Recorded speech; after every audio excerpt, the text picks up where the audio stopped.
کسی جنگل کے دوسرے کارنر میں ایک خرگوش ریچھ کی پوسٹ پر کام کر رہا ہے. تم اس معاملے کو، اس مسئلے کو اٹھاؤ، اس ناانصافی کے خلاف آواز اٹھاؤ. اس کے ساتھی ریچھوں نے مشورہ دیا کہ تمہیں اس کے خلاف آواز اٹھانی چاہیے. وہ خرگوش کام کر رہا ہے، وہ تو خرگوش سب کو نظر آتا ہے، خرگوش اتنا سا ہوتا ہے، اور ریچھ بہت بڑا، گدھے کے جتنا اس کا قد کاٹ ہوتا ہے، گھوڑے کے جتنا.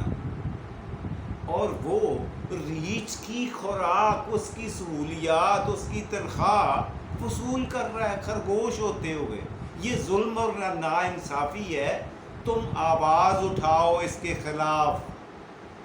ریچھ نے اپنی برادری کو جمع کیا، 4 6 10 ریچھوں کو، اور انہوں نے، ریچھوں نے یہ مشورہ دیا کہ تم جا کر بادشاہ کے حضور ایک درخواست دائر کرو، ایک ایپلیکیشن دے دو اس خرگوش کے خلاف. وہ انکوائری کروائیں گے اور تمہاری سنی جائے گی، تمہیں انصاف مل جائے گا. لو جی، جنگل کا بادشاہ ہوا کرتا ہے شیر صاحب، مسٹر لائن. ریچھ نے ایک بہترین سی عرضی، ایک درخواست، ایک ایپلیکیشن لکھوائی شیر کے نام، اور اپنی ساری بپتا، اپنی پریشانی، اپنی مشکل، اپنی پرابلم اس میں لکھ کر شیر کے حضور پیش کر دی. شیر نے وہ ایپلیکیشن پڑھی، اور پڑھنے کے بعد اس نے یہ کیا کہ فوری طور پر ایک کمیٹی قائم کر دی، اور کمیٹی میں 6 عدد ٹائیگرز تھے، ٹائیگرز، چیتے. 6 چیتوں پر مشتمل ایک کمیٹی، انکوائری کمیٹی تشکیل دے دی گئی کہ یہ لوگ اس ایپلیکیشن پر انویسٹیگیشن کر کے اپنی رپورٹ پیش کریں گے، اور اس کے مطابق بادشاہ سلامت اپنا فیصلہ سنائیں گے. ٹائیگروں کی کمیٹی نے، چیتوں کی کمیٹی نے خرگوش اور ریچھ دونوں کو نوٹسز جاری کر دیے، اور کہا کہ تم لوگ فلاں تاریخ کو، فلاں وقت اپنے اپنے کاغذات لے کر، اپنی اپنی فائلیں لے کر، اپنے اپنے ڈاکومنٹس لے کر، تمام ڈگریاں، سرٹیفکیٹ اور تجربے کے سرٹیفکیٹس لے کر، اسناد لے کر کمیٹی کے روبرو پیش ہو جاؤ. اور اصلتاً آنا ہے، کسی وکیل کو نہیں لانا، بذات خود حاضر ہونا ہے. مقررہ تاریخ پر، مقررہ وقت پر بادشاہ سلامت کی قائم کردہ کمیٹی میں 6 ٹائیگرز کے روبرو، چیتوں کے روبرو ریچھ اور خرگوش دونوں پیش ہو گئے. خرگوش سے کہا انہوں نے، کمیٹی نے یہ سوال کیا کہ تم ریچھ کی پوسٹ پر کام کر رہے ہو؟ اس نے کہا جی حضور ایسا ہی ہے، میں ریچھ ہی ہوں، میں خرگوش نہیں ہوں. جو لوگ مجھے خرگوش کہہ رہے ہیں وہ اصل میں جھوٹ بول رہے ہیں.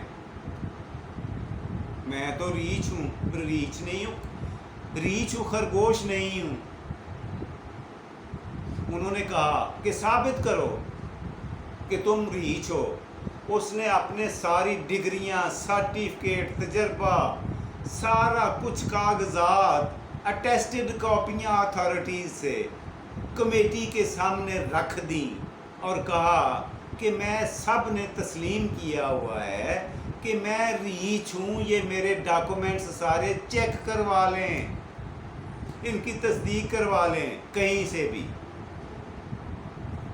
کمیٹی نے پتہ کروایا، وہ ڈگریاں ساری اصلی تھی، سرٹیفکیٹ کوئی بھی نقلی اور جعلی نہیں تھا.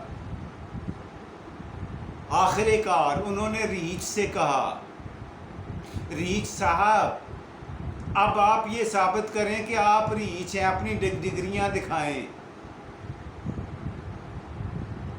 ریچھ سوچ میں پڑ گیا کہ میں ان کو نظر نہیں آ رہا ریچھ کون ہے، خرگوش کون ہے. اس نے سوچا جی میں اپنی فائل لانا بھول گیا ہوں.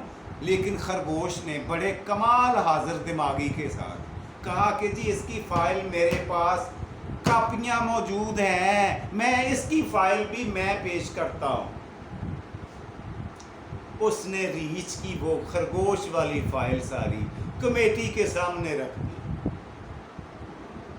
کمیٹی نے دیکھا، انہوں نے کہا کہ ہاں یہ ساری فائل آپ کی ہے، آپ تو خیر سے خرگوش ہیں، جائیں اپنی اپنی جاب پر، اپنے اپنی جگہوں پر، اپنی اپنی پوسٹوں پر، اپنے اپنے محکمے میں، اپنے اپنے دفتر میں جاؤ اور اسی تنخواہ پہ دونوں کام کرو اور ایک دوسرے کے خلاف درخواستیں نہ دیا کرو۔ ان کو وارننگ جاری کر دی۔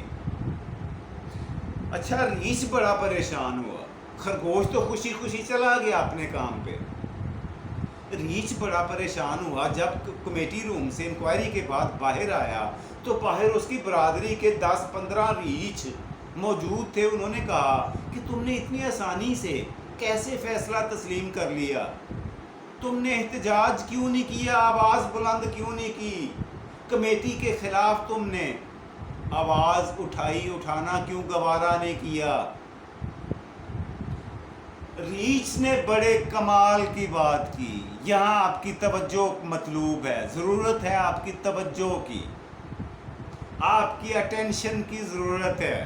ریچھ نے کہا، بابا لوگ میری بات سنو، اب نہ تو کوئی کاغذ خرگوش کا جعلی تھا اور نہ میرا کوئی جعلی تھا، سارے کاغذات تو یہ ثابت کر رہے تھے کہ میں ریچھ نہیں ہوں، خرگوش ہوں، اور اسی طرح سے خرگوش کے سارے کاغذات یہ ثابت کر رہے تھے کہ وہ خرگوش نہیں ہے، ریچھ ہے، اور سارے کے سارے کاغذات ہمارے اپنے جنگل کے محکموں کے اداروں کے بنے ہوئے ہیں، اصلی سرٹیفکیٹس ہیں، ڈگریاں ہیں، اسناد ہیں۔ باقی رہ گئی بات کامن سینس کی، تو اس کے بارے میں عرض کیے دیتا ہوں۔ ریچھ نے کہا، سنو میری برادری والو، کیا بولتا، کیسے بولتا، کس کے سامنے بولتا؟ وہاں جب میں کمیٹی میں جا کر بیٹھا ہوں تو میرے اوپر ایک نیا انکشاف ہوا، وہ یہ کہ جو لوگ چیتوں کے روپ میں 6 چیتے ٹائیگرز کمیٹی میں بیٹھے ہوئے تھے، وہ چیتے نہیں تھے، گدھے تھے۔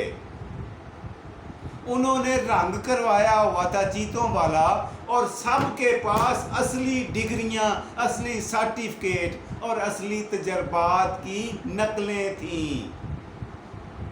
اب بتاؤ کہ کس کے خلاف کیا احتجاج کیا جائے؟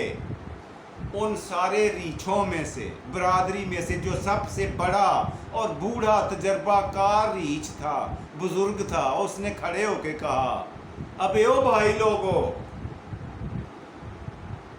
مقام خاموشی ہے،